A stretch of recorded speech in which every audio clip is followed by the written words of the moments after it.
Cet épisode de Prête-moi ta voix est dédié à mon ami, mon frère, Alex Ludungue.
Bonjour et bienvenue dans Prête-moi ta voix, un podcast où des gens me prêtent leur voix pour que vous puissiez les écouter. Merci de me rejoindre pour ce 20e épisode. 20, c'est pas énorme, mais c'est beaucoup pour moi et c'est un passage, c'est toujours symbolique quand on passe une dizaine. Donc je suis très heureux d'en être là et de partager encore avec vous un témoignage touchant et important. J'ai proposé à Caroline, parce que je voulais faire quelque chose de spécial pour le 20e épisode, de venir nous parler d'une des épreuves les plus difficiles qu'on peut s'imaginer affronter dans une vie de jeune adulte, celle de perdre son partenaire, de perdre son amour. Et c'est ce que Caroline a vécu pendant cette dernière année et un petit peu plus. Parce qu'Alex, son amoureux, ils étaient en relation depuis environ 9 mois, est décédé en août de l'année 2023. De manière subite, inattendue et relativement surréaliste pour un jeune homme en pleine forme et qui semblait avoir toute la vie devant lui. Alex, c'était aussi un de mes meilleurs amis.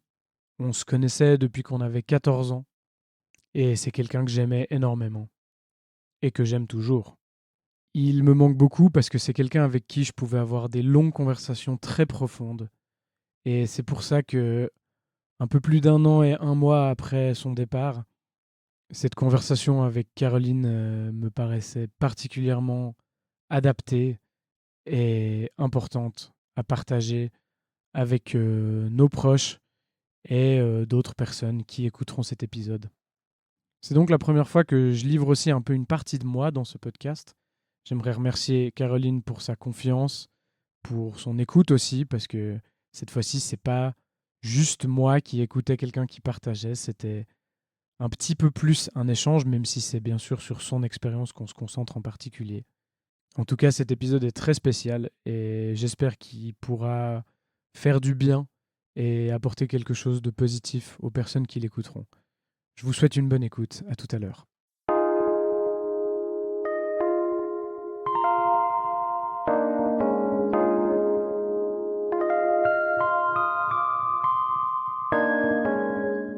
Alors, il y a un peu plus d'un an maintenant, il y a Alexandre, mon amoureux, qui est mort subitement. Et ça a été une totale dévastation pour moi. Et depuis, j'essaye de traverser tout ça, traverser ce deuil. Et c'est quelque chose de très intense et de très douloureux dans beaucoup de sens du terme. Que ce soit physiquement, psychiquement, euh, c'est vraiment un choc sur beaucoup de plans Hmm. qui ont vraiment absolument retourné ma vie, quoi, dans tous les sens. Est-ce que tu arrives à décrire, parce que j'ai l'impression on parle rarement de cet aspect physique. Est-ce que tu arriverais à décrire ce que ça t'a fait ressentir? Alors, à l'annonce, déjà, premièrement, à l'annonce de sa mort, euh, je me suis évanouie. Enfin, je suis Hmm. tombée. Donc, c'était vraiment comme si je me faisais renverser par une voiture, quoi. C'était vraiment ça. Et les jours qu'on suivit, j'ai eu des énormes courbatures qui sont revenues un peu pendant cette année, qui sont revenues de temps en temps quand j'ai eu un peu des réminiscences voilà, de ce Mhm. moment-là. Il y a les courbatures qui reviennent. Il y a aussi vraiment la douleur à la poitrine, quoi, le mal au cœur, qui était vraiment une forme de chagrin douloureux, vraiment comme des coups de poignard dans la poitrine. Ça Mhm. aussi, c'était assez fou. Au niveau des douleurs physiques, vraiment, je le dis souvent, c'est vraiment une douleur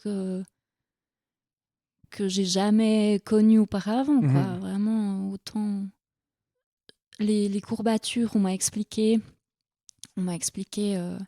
comme quoi c'est quand justement le psychisme arrive pas à gérer la douleur psychique, quoi. Mhm. Elle l'envoie vers le corps, quoi. Donc, ouais, c'est assez fou. Et donc depuis cet événement-là, est-ce que tu peux retracer un peu les étapes, enfin c'est quoi les premières choses que tu as fait, c'est quoi la première manière dont tu as géré La, ma- m- la première manière, c'était appeler à l'aide. Hmm. J'ai appelé à l'aide, j'étais au travail, c'était au milieu de la nuit. J'ai appelé à l'aide mes amis, ma famille qui sont venus au milieu de la nuit. Hmm. Et ça a été de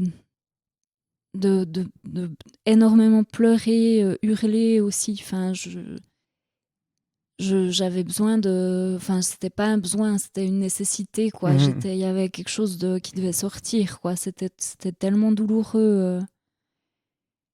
Et après, voilà, il y a eu cette nécessité à être entourée, quoi. Vraiment, qui était très forte, à être avec des gens euh, proches, enfin, Mhm. des amis proches en qui vraiment j'avais confiance ou de la famille. Quelque chose qui m'a fait beaucoup de bien, c'est je suis allée habiter chez mon frère juste après l'enterrement. Je suis allée, je crois, 2 semaines dormir chez lui et ils ont une petite fille qui Hmm. est ma nièce du coup, qui s'appelle Lily. Et je pense qu'elle m'a un peu sauvée, quoi. Hmm. C'est vraiment ça m'a vraiment, comment dire, ça m'a vraiment ramené à une innocence et Mhm. une douceur tellement basique. Enfin, ouais. Cette joie d'enfant tellement basique qui ça m'a vraiment fait du bien. Et après, c'est dur à dire, quoi. C'est tellement petit à petit, c'était pas parce que je suis encore complètement dans cette Mhm. traversée-là, quoi. C'est des, c'est des petits moments, en fait. En fait, c'est ça. C'est ce qui m'aide, ce qui m'a aidé, ce qui m'aide, c'est vraiment de capter ces petits moments, ces Mhm. micro-moments de, de petites beautés, de petites douceurs. Aller balader avec Chelsea. Mhm. Euh, Chelsea, c'est la- donc le chien d'Alex. ouais. Ouais. Ça m'a fait beaucoup de bien l'hiver passé. Mhm. La voir courir dans la Mhm. neige. Je trouve ça hyper, c'est hyper parlant parce que tu parles genre de la joie d'un enfant ou d'un chien qui court. Mhm. Il y a un truc où, comme si pour dealer avec la mort, tu devais un peu trouver des exemples de choses vraiment très vivantes. Ouais, que c'est là-dedans que tu... Enfin, je sais pas, je peux, sans pouvoir vraiment m'imaginer ce que toi t'as vécu d'un point de vue perdre son amour, quoi, en ayant perdu un ami en Alex, je me souviens aussi que c'était ça, c'était de voir quelque chose qui a de l'énergie un peu vitale, quoi, vraiment forte. J'ai l'impression Ouais. que ça ramène à... Ouais, ça ramène à juste se remettre en lien avec la vie parce qu'en fait, t'as la mort en tête un peu tout le temps, quoi. Ouais. Et tu disais que t'es encore complètement dans le processus. Puis bon, j'imagine qu'on n'en sort jamais vraiment, mais c'est quoi, tu dirais, en une année, est-ce que t'es passé par des stades différents? Est-ce que c'est linéaire ou est-ce que ça fait un peu des pics Alors, c'est difficile de parler de stades différents. Je dirais que j'ai eu 2 états jusqu'à maintenant. Mhm. Il y a eu l'état de choc et de survie. Et maintenant, depuis donc la cérémonie des 1 an qu'on a fait le 25 août, Mhm. depuis là, il y a eu un truc qui a changé. Et depuis là, il y a un peu un état dépressif, quoi. Un Mhm. état comme si j'étais sortie de cette énergie de survie et de Mhm. choc qui me tenait quelque part, qui me forçait à justement faire des choses, me raccrocher, etc. Comme si j'étais sortie de cette énergie-là pour être dans quelque chose de plus de l'ordre de la clairvoyance de cette réalité Mhm. dans laquelle je suis à présent, enfin, Mhm. qui est le fait que Alex ne va pas revenir. Et Mhm. ça, c'est récent que je me rends compte de ça, Mhm. vraiment. Et du coup, état dépressif, quoi, qui est vraiment assez nouveau. Il y a vraiment eu ces 2 états. Après, dans cette période de survie, il y a eu il y a eu des moments. En fait, ça a été tellement, mais tellement traumatisant euh, pour moi. Vraiment, c'est de l'ordre du traumatisme, quoi. Mhm. Vraiment, l'annonce et tous les jours qu'on suivit, et voilà, que ça a vraiment très profondément chamboulé quelque chose chez moi. Et je me suis retrouvée vraiment dans des états un peu proche de la décompensation, quoi, Mhm. finalement, je pense, où vraiment j'ai fortement dissocié, dépersonnalisé, où je me suis retrouvée vraiment à avoir l'impression de disparaître complètement, enfin, comme s'il y a une partie de moi, en fait, qui avait l'impression qu'elle était morte un peu Mhm. en même temps, quoi. Et puis c'était assez flippant. Puis je suis quand même allée en clinique du coup pendant 5 semaines, Mhm. euh, début de cette année, parce que mon état me faisait peur, quoi. Donc il y a quand même eu cet épisode-là où vraiment c'était nécessaire de me faire aider, quoi, de vraiment être vraiment bien entourée par des professionnels, en fait, ce que Mhm. j'étais pas forcément jusqu'à là. Mhm. Pas assez en tout cas. Et puis depuis, j'ai vraiment un suivi psy qui est vraiment bien, et Mhm. je sens à quel point c'est nécessaire, quoi, vraiment.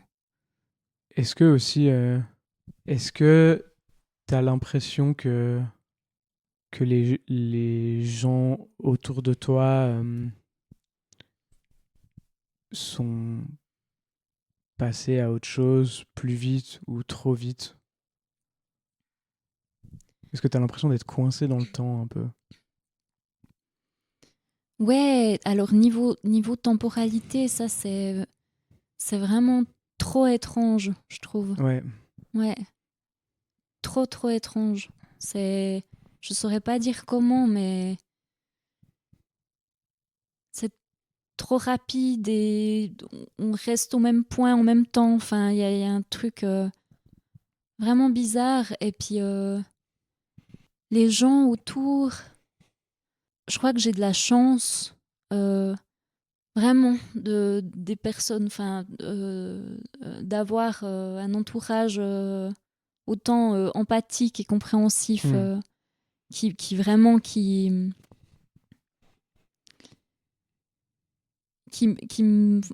me font pas passer des injonctions à déjà devoir être passé à autre chose ou quoi.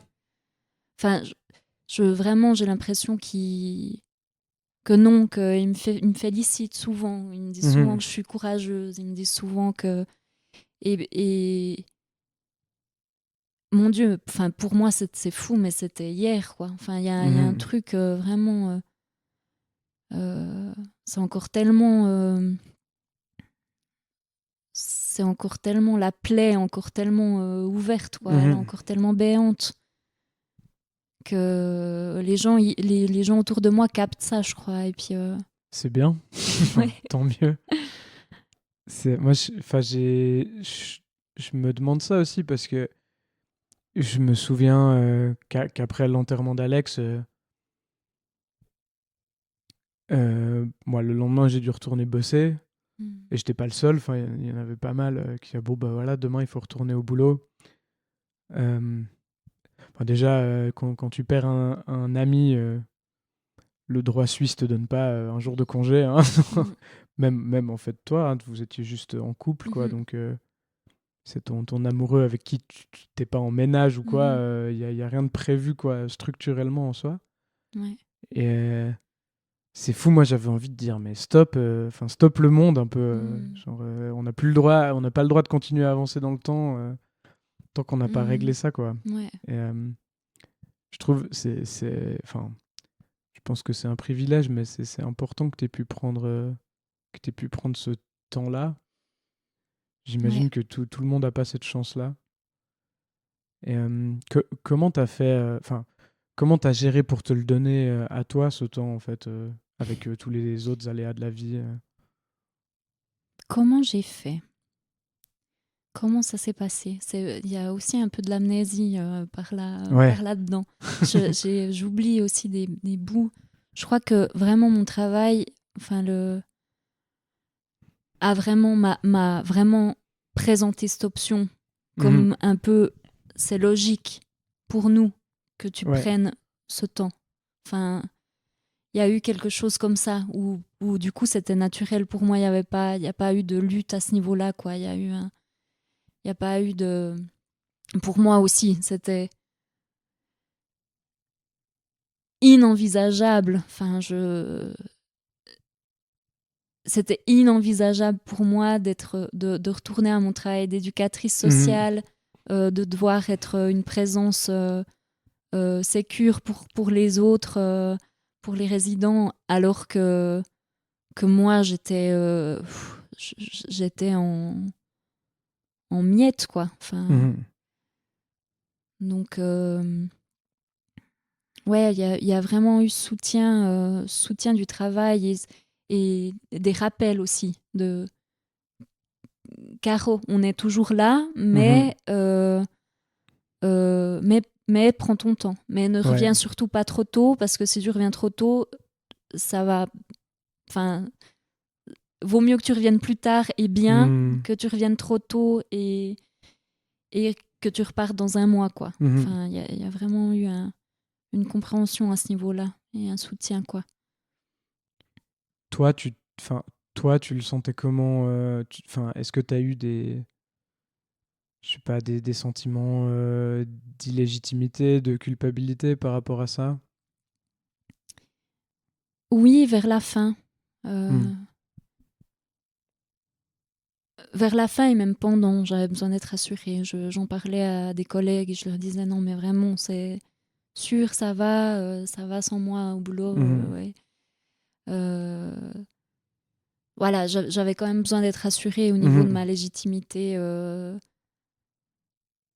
Et puis, en fait, j'étais tellement en souffrance. Enfin, il y a tellement cette souffrance qu'elle a qu'en fait, oui, je me sentais légitime parce que Ouais. c'était juste absolument impossible pour moi d'aller travailler, quoi. Hmm. Et il y a eu cette question au bout d'un moment de est-ce que ça me ferait du bien, en fait, de retourner, de reprendre un rythme. Ouais. Puis du coup, je suis retournée travailler. Et ça se passe bien parce que j'arrive bien à mettre un masque et à mettre mon petit habit de travailleuse sociale et tout. Mais j'ai vite vu que c'était, c'est même pas je m'épuisais. En fait, j'avais pas du tout les ressources Mhm. pour revenir à ce moment-là, quoi. C'était, je crois, une semaine après que je sors de la clinique en plus. Du coup, euh, du coup, j'ai arrêté nouveau pendant Ouais. 3 semaines, je crois. Hmm. Et après, je suis retournée et j'ai fait les choses comme il faut. J'ai vraiment, là, je suis retournée depuis avril-mai et ça va. Mhm. Ouais. Et tu dirais que c'est cool. Enfin, quand tu dis faire les choses comme il faut, ça veut dire quoi? De, j'ai commencé vraiment un petit pourcentage, Hmm.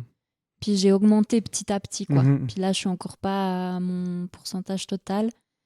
Mais du coup, j'ai vraiment fait petit à petit. Mhm. Là, ça fait quelques mois que j'ai repris, puis je suis pas encore à mon 80, quoi. Donc je vais Hmm. vraiment en douceur, quoi. Ouais. Tâtonnement, quoi. Je suis vraiment dans une période de tâtonnement. Mhm. C'est d'un regard extérieur. Moi, je me rappelle que je m'étais demandé. Enfin, forcément, je me suis demandé, mais enfin, comment t'as fait pour survivre à ça? Rien que parce que ça doit être tellement. Enfin, je me suis imaginé que c'était très solitaire comme expérience, Mm, dans le sens où moi j'ai perdu un de mes meilleurs amis, mais j'étais pas le seul. mm, Enfin, on était plusieurs à avoir perdu notre meilleur pote ou quelqu'un d'important pour nous.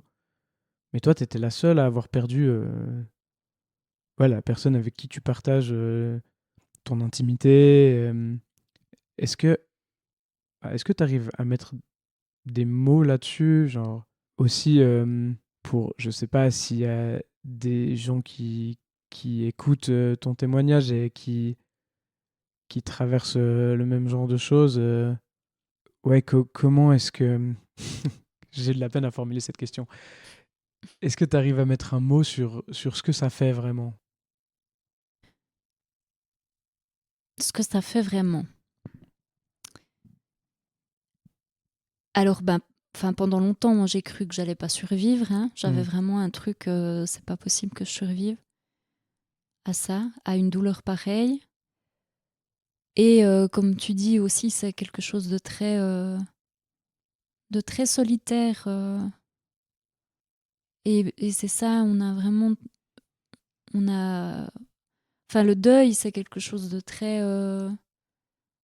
solitaire, je trouve, parce on a tous tellement un deuil différent. Et puis, c'est clair que perdre mon amoureux, c'est aussi le deuil de notre relation, c'est le deuil d'un futur les deux, c'est le deuil de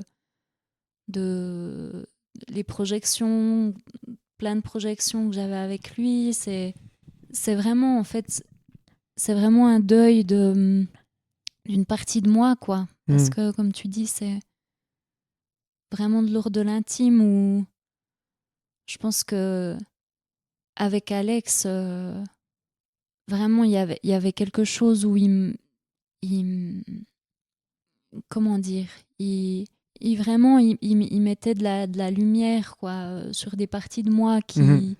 qui, que j'avais jamais vues ou que, que j'avais pas conscience. Enfin, il y avait vraiment quelque chose de. Il y avait une espèce de co-construction, quoi. Ouais. Enfin, et puis du coup, en, avec sa mort, je perds un bout de moi, quoi. C'est Mhm. aussi le deuil complètement d'une partie de moi, quoi. Vraiment. vraiment. Puis là, j'en suis là aussi un peu maintenant. Je réalise que il y a un deuil à faire à ce niveau-là aussi, au niveau de la personne que je me projetais être et celle que je vais devenir Ouais. maintenant, quoi, avec cet événement Mhm. qui a marqué ma vie, quoi. Ouais, enfin, c'est un truc dont tu pourras jamais te séparer. Mm. C'est quand tu disais aussi, c'est le deuil de nos projets, de notre vie, d'un futur. C'est en fait, c'est comme une, enfin moi ça me fait penser à c'est comme une rupture, mais Mm.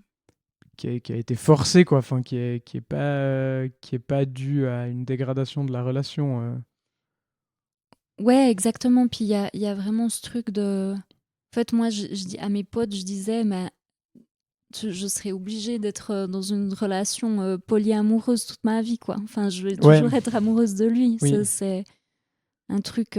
c'est l'amour de ma vie, un des amours de ma vie, Alex, pour toujours. ouais. Enfin, ouais. C'est fou dit comme ça. Enfin, j'imagine aussi que du coup, c'est quelque chose qui a pas de résolution. En tout cas, enfin, il y a des questions qui n'ont pas de réponse. De à quoi allait ressembler tel ou tel aspect de Mm. votre vie. Est-ce que ça allait durer très longtemps ou Mm. pas tellement. Enfin, Ouais. c'est que des questions qui n'ont pas de réponse. Ouais. C'est une amputation, quoi. Un Mhm. truc amputé, un bout de vie amputé, quoi. Est-ce que, enfin, je sais pas ce que. Peut-être qu'on peut prendre la question par le début déjà. Enfin, c'est quoi toi ta vision de la vie après la mort et est-ce qu'elle a changé depuis? Oui, ça a beaucoup changé, ouais. Hmm. Ouais, ouais. C'est... Bon, ben, typique. Alex, il parlait beaucoup de la mort. Mhm. Moi, j'étais... C'est pas que j'étais pas à l'aise d'en parler, c'est que je me disais, c'est pas... qu'est-ce que tu me parles de ça, quoi? Ouais, C'est bon, enfin, ouais, ouais, ouais. c'est loin devant nous, cette histoire. Mhm. Puis je me souviens qu'il m'a demandé vraiment, je pense bien 3 4 fois, qu'est-ce que je ferais si lui, il mourait. Ok. Et puis, vraiment, moi, j'évitais complètement la question. Je Ouais, lui disais, mais vraiment, Alex, mets-moi pas dans une réalité pareille. Ça va pas, j'ai même ouais, pas ouais, envie de ouais. te répondre, quoi. Et puis, du coup, voilà.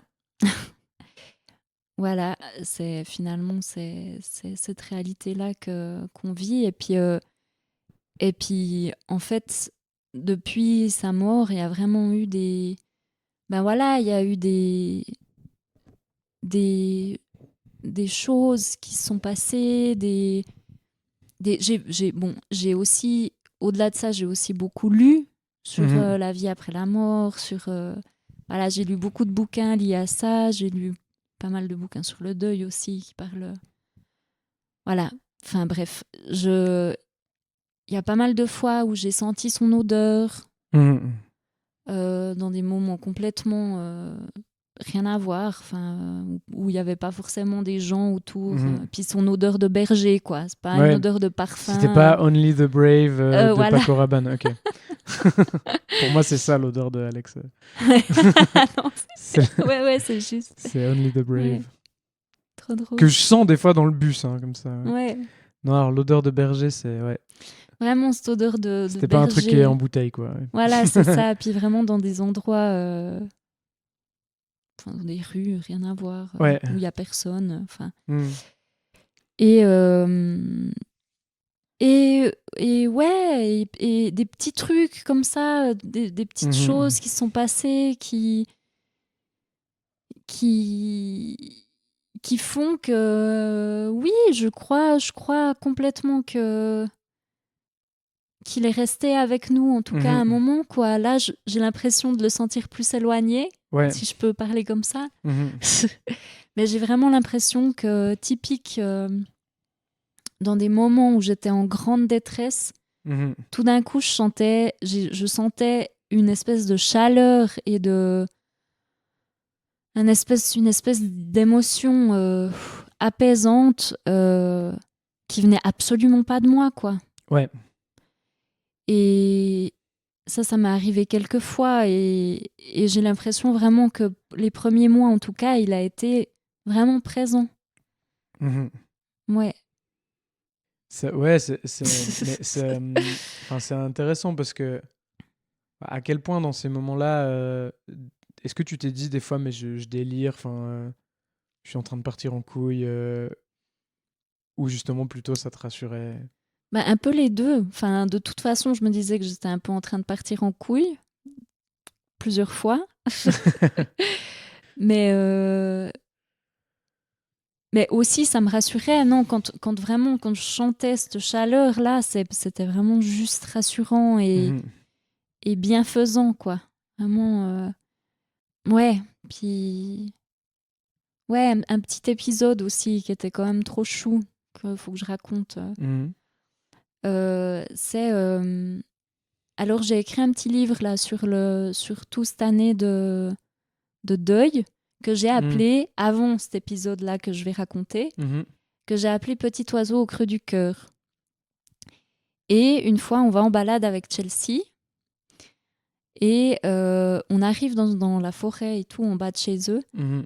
Et je vois Chelsea qui commence à renifler un coin de forêt et tout. Je vais voir, puis il y a un oiseau, en fait, c'est un gros bec casse-noyau, donc un oiseau quand même assez rare, avec un beau bec argenté et tout. Ok. Enfin, il était magnifique. Qui était par terre, qui avait l'air absolument épuisé et tout. Et je l'ai pris avec moi, je l'ai amené à la maison. Je lui ai donné à manger, etc. Et puis, il était sur ma main. Et puis, chaque fois que j'essayais de le poser, il se renvolait, puis il venait vraiment se coller, se crocher avec ses griffes ici, sur ma poitrine, quoi. Mhm.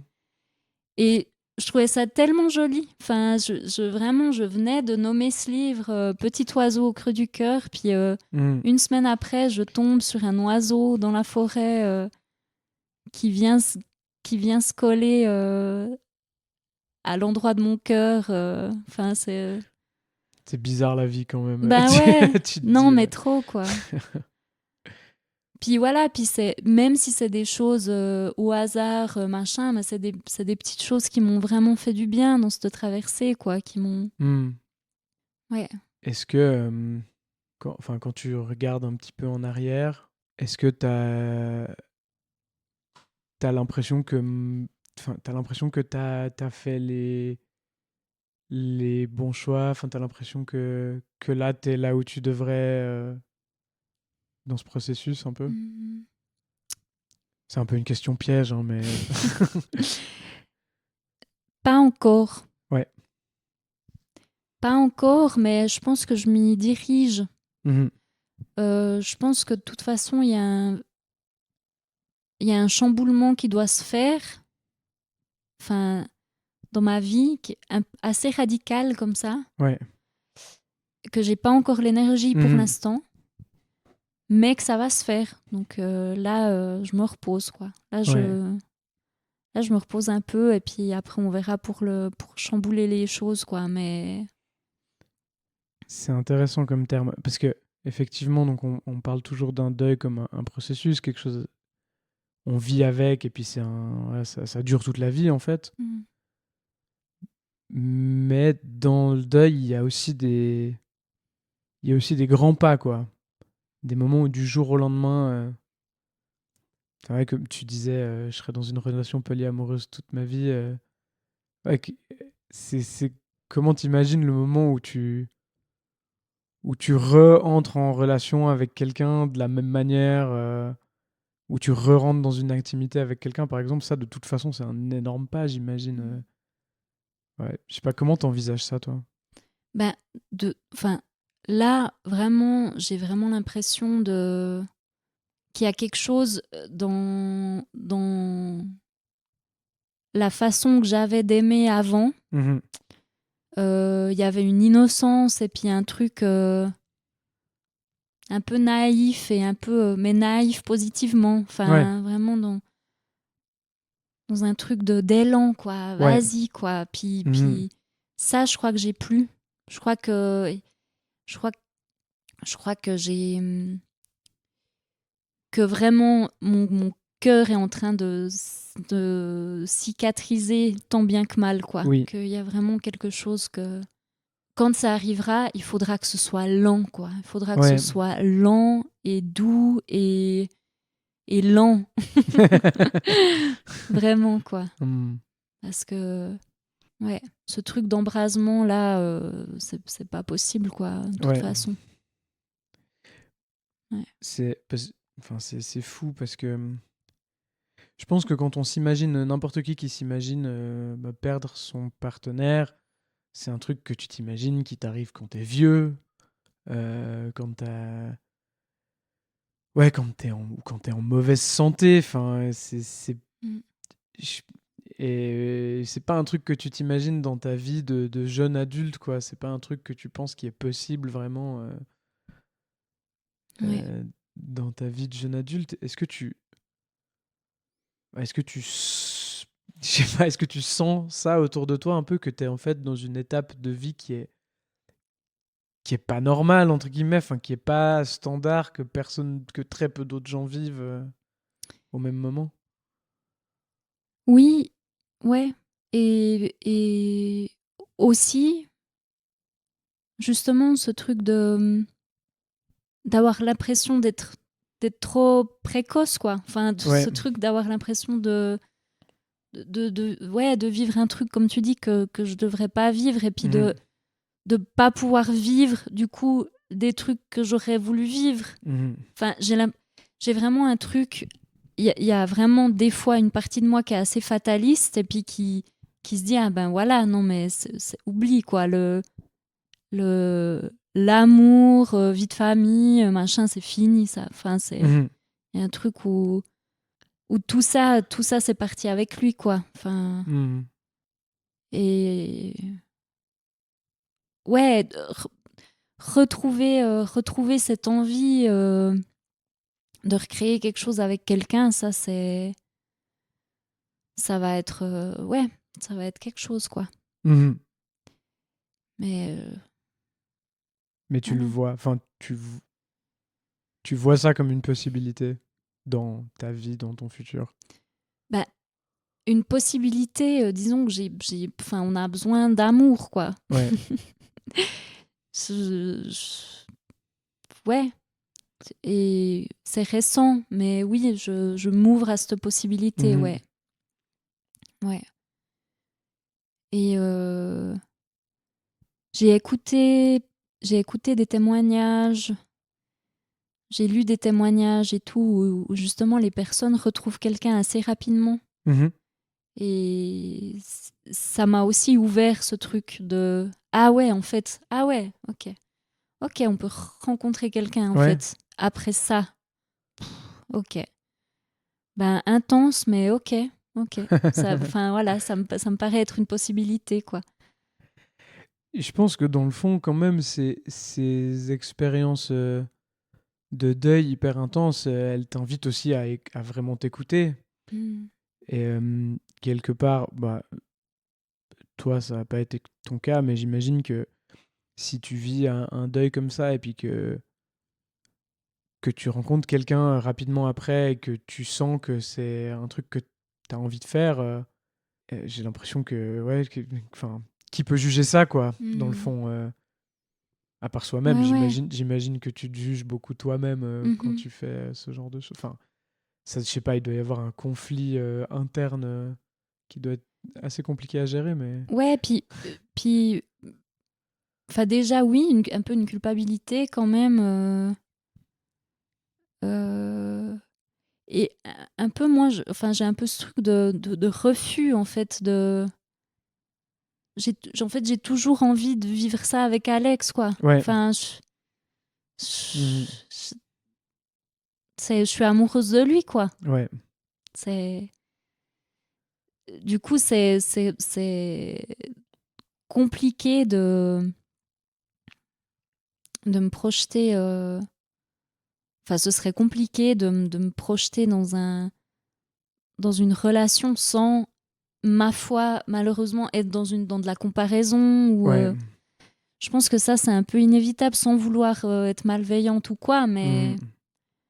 Je pense aussi que enfin, si on peut parler d'Alex aussi 2 minutes, je pense que c'est pas pour rien non plus. Enfin, je pense que c'est quand même aussi, enfin, sans être dans la comparaison de quelqu'un qui est meilleur que les autres, c'est quelqu'un en tout cas qui était spécial, quoi. Enfin, qui avait un parcours spécial, une manière spéciale de voir le monde. Comme tu disais, je pense pas qu'il y a beaucoup de gens dans les 6 premiers mois d'une relation qui te demandent tu fais quoi si je meurs, tu vois, genre... Mon Dieu, quoi. Enfin, il y a quand même ouais, je sais pas, son espèce de charisme un peu exagéré comme ça. Enfin, ouais, je pense que selon la personnalité de la personne aussi que tu perds, ben, c'est clair que j'imagine que dans ton cas, tu dois te dire, je vais jamais retomber sur quelqu'un comme ça, quoi. Ouais, Il doit y puis... en avoir 3-4 sur la Terre, quoi. Je sais pas. C'est clair. Mais puis, en l'occurrence, dans mon parcours, moi, de vie amoureuse et tout, c'était vraiment la première fois, malheureusement, que j'étais dans une relation autant jolie, quoi. Ouais. Vraiment, où j'avais quelqu'un en face qui me regardait vraiment Mhm. avec des yeux d'amour et de bienveillance et qui était valorisant, c'était vraiment...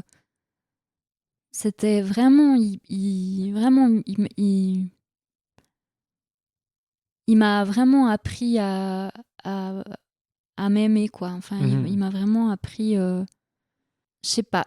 C'était vraiment, pour moi, un Alex dans ma vie, ouais. C'était waouh. C'était... Quelque part, ça a mis la barre suffisamment haut C'est aussi ça.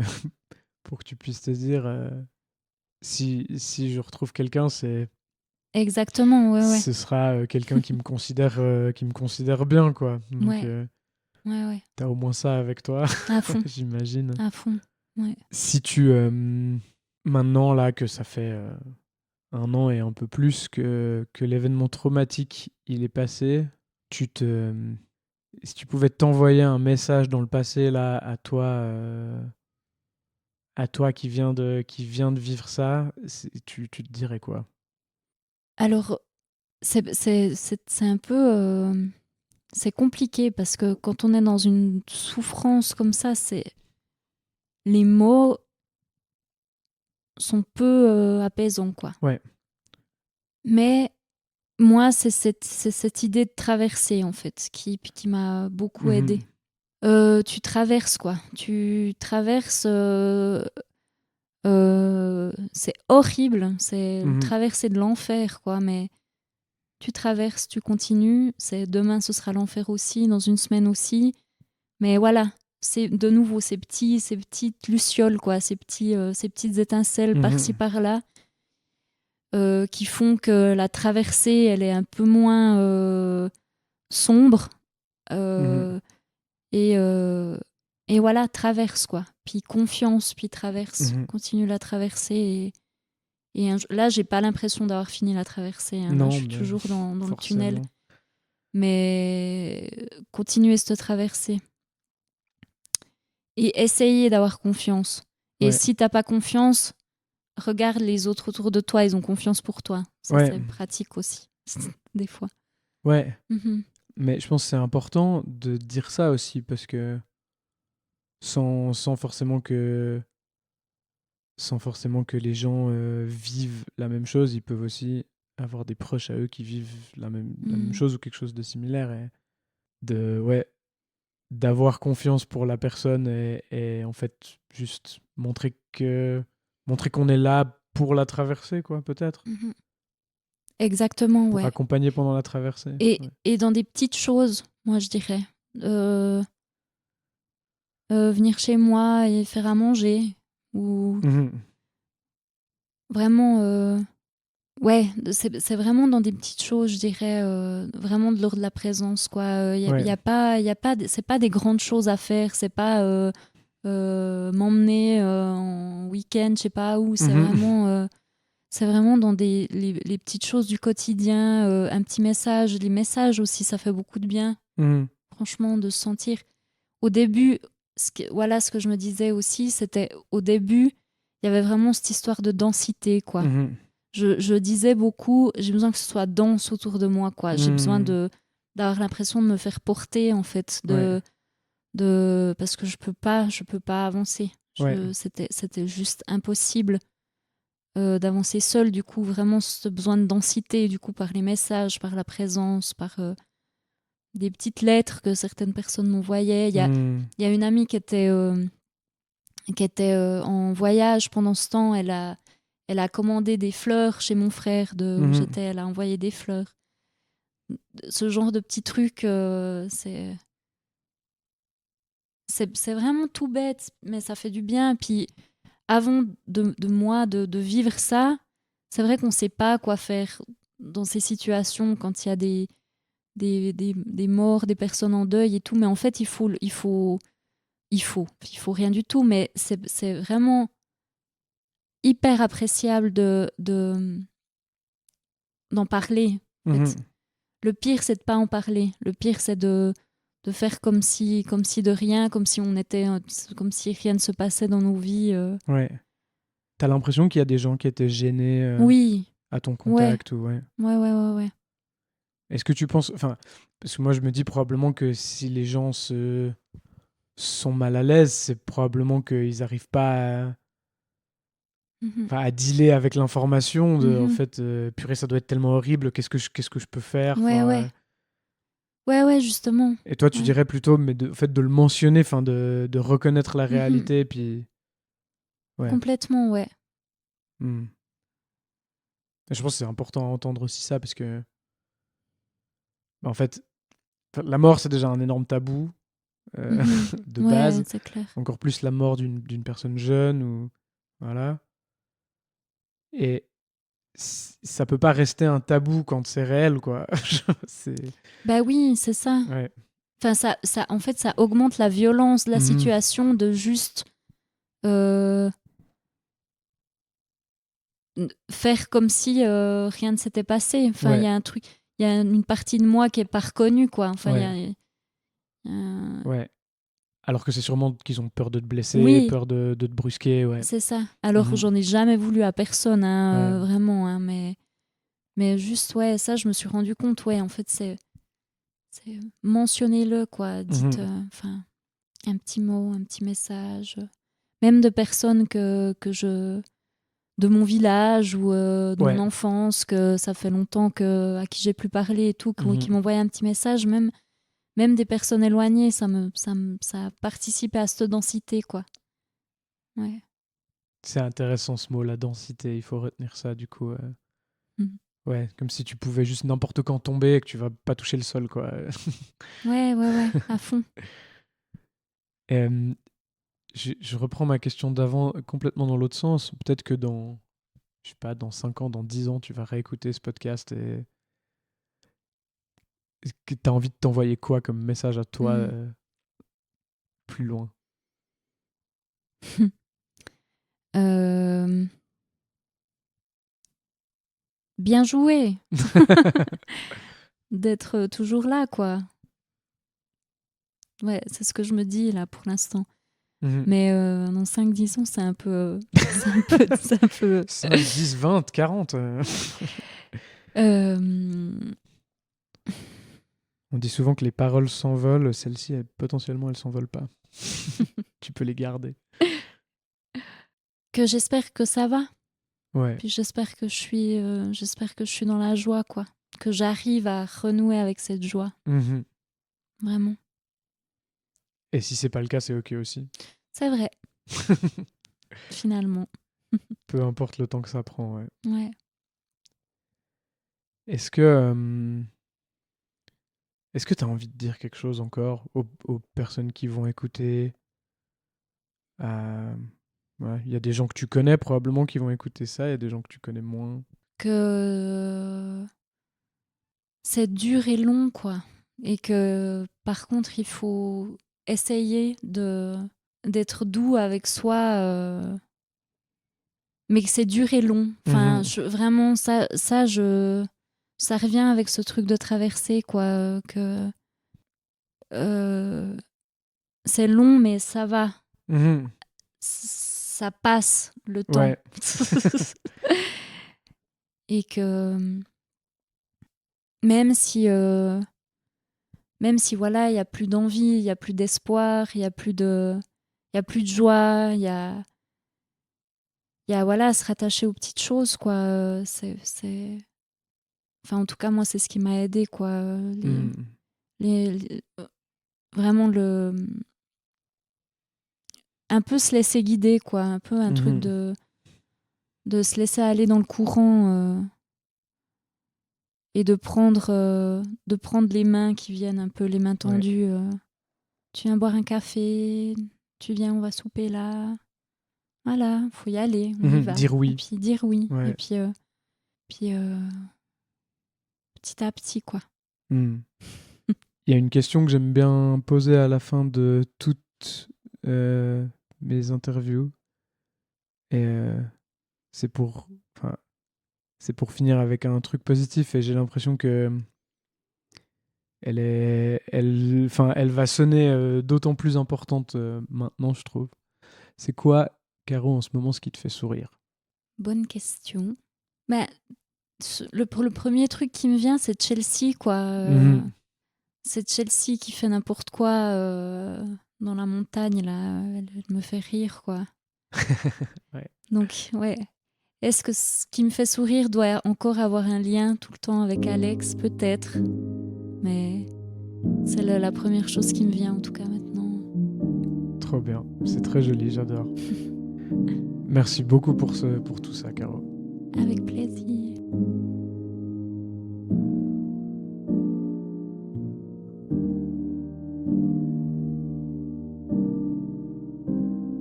Prête-moi ta voix est un podcast de Disruptive Audio entièrement produit par Fred Rebaud. Il sort environ tous les mois, selon mon rythme personnel. Les génériques de début et de fin ont été composés par Francesco Bucciarelli, l'artwork de l'épisode est par Nicolas Dimeo et Ileor a fait le dessin de la lanterne. Merci infiniment à LE pour leur aide. Si vous souhaitez témoigner dans le podcast ou me contacter, vous pouvez le faire via ma page Instagram @prête-moi-ta-voix.podcast ou via le formulaire de contact du site www.disruptive.audio. Je vous remercie du fond du cœur d'avoir écouté cet épisode. Prenez soin de vous, prenez soin des autres, et à bientôt.